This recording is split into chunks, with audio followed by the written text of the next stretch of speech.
Once, there lived a woman whose husband was cruel and unkind. He was quick to anger, often shouting at her and at times striking her. Never did he speak to her with warmth or kindness. The woman carried this pain in her heart every day, wondering what she had done to deserve such treatment. Why is he always so mean? She asked herself in silence. I am a good wife. I cook for him, I keep our home tidy, I never lose my temper with him. Yet he still treats me this way. What have I done wrong? Desperate for a solution, she went first to her family. My husband hurts me, she confessed, her voice trembling. What can I do? How can I make him stop? Her relatives were eager to give advice, but each suggestion was different. Feed him more, perhaps a full stomach will soften his heart, one person told her. No, give him less food, let him feel the absence, another said. You should talk to him more, let him know you care, someone else offered. Don't say a word to him at all, another advised. The woman listened, but the conflicting opinions left her feeling more confused than before.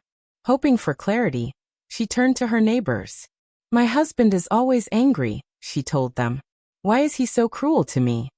Her neighbors, too, gave her advice, some similar to her family's, some entirely different. None of it seemed certain, and her mind was clouded with doubt. Finally, an elderly woman in the neighborhood said, Go to the wise man. He has great knowledge and powerful medicines. If anyone can help you, it is him.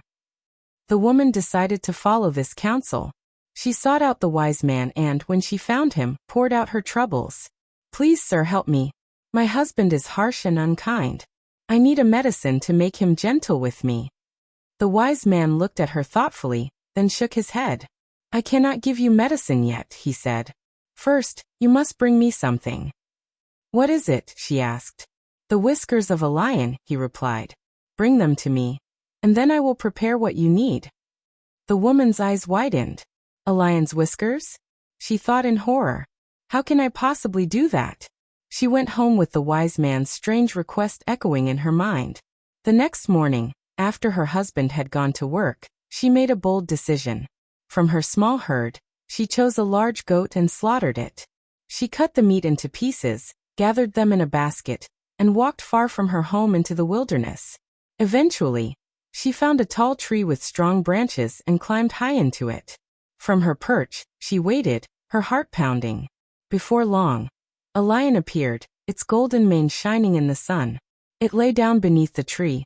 Summoning her courage, she dropped a piece of meat to the ground. The lion let out a mighty roar, so loud it made her hands tremble, but it took the meat and devoured it. The next day, she returned to the same tree with more meat. The lion roared again, but this time, the sound was not quite as fierce. She stayed calm, dropped the meat, and watched him eat. For 7 days, she repeated this ritual. Each day, the lion's roar grew softer. Soon, he did not roar at all when she arrived. Instead, he would wait silently for the food she brought, his great eyes fixed on her. On the 7th day, after eating his fill, the lion lay down and drifted into sleep. The woman stayed in the tree for a long while, watching to be sure he was deep in slumber. Then she tossed a small stick down at him. He did not stir. Carefully she climbed down, her steps light as air. She approached the great beast, reached out her trembling hand, and gently plucked one of his whiskers. Then she ran all the way home without looking back. The very next day, she returned to the wise man. Holding out the precious whisker, she said, Here it is. I have brought what you asked for. Now will you make the medicine for my husband? The wise man took the whisker and studied it. How did you get this? He asked. The woman explained everything. How she had fed the lion each day, how his roaring had softened over time, how patience and care had made him trust her enough to sleep in her presence. The wise man smiled warmly. You are a brave and clever woman, he said. You have earned a lion's trust, a creature feared by all. Now you must use the same patience, gentleness, and kindness with your husband. Show him care, even when he roars at you. Little by little, he may learn to be gentle in return. The woman listened carefully and nodded. She thanked the wise man and went home, her heart filled with a new resolve. From that day forward, she treated her husband as she had treated the lion, with steady patience and quiet kindness, hoping that in time his heart would change.